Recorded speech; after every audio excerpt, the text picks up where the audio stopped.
হক কিন্তু কেড়ে নেওয়া যায়, কিন্তু ভাগ্য কখনোই কেড়ে নেওয়া যায় না। ভাগ্য যেটা তোমার আছে সেটা যদি পৃথিবীর যে কোনো প্রান্তে থাকুক না কেন, তোমার কাছে আপনা আপনি ধরা দিবে।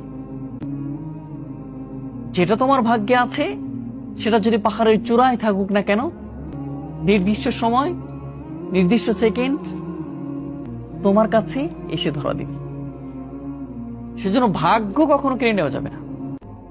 হক মানুষ নষ্ট করেছে, আপনি হতাশ হয়ে গিয়েছেন যে আমার হক নষ্ট করে ফেলেছে, আমার সাথে প্রতারণা করেছে, আমার সাথে বিশ্বাসঘাতকতা করেছে, তার মানে আমার হক নষ্ট করে ফেলেছে, আমি ভেঙে পড়েছি, আমার জীবন নষ্ট করে ফেলছি।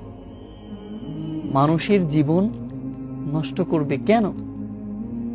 মানুষ যেটা তোমার সাথে করেছে, যে খারাপ ব্যবহার তোমার সাথে করেছে, সেটা শুধু তোমার আল্লাহর কাছে তুমি সুপর্দ করে দাও, আর তুমি তোমার ভাগ্যের জন্য, তোমার তাকদীরের জন্য এটা বিশ্বাস করে রাখো।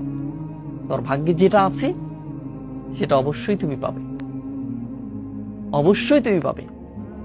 যেটা ভাগ্যে নাই সেটা কখনোই স্পর্শ করতে পারবে না, কখনোই পারবে না। এজন্য ভাগ্যে যেটা আছে সেইটাকে একটু বিশ্বাস করার চেষ্টা করেন, আর আল্লাহর পর বিশ্বাস করেন। আল্লাহ সবকিছু, আল্লাহ।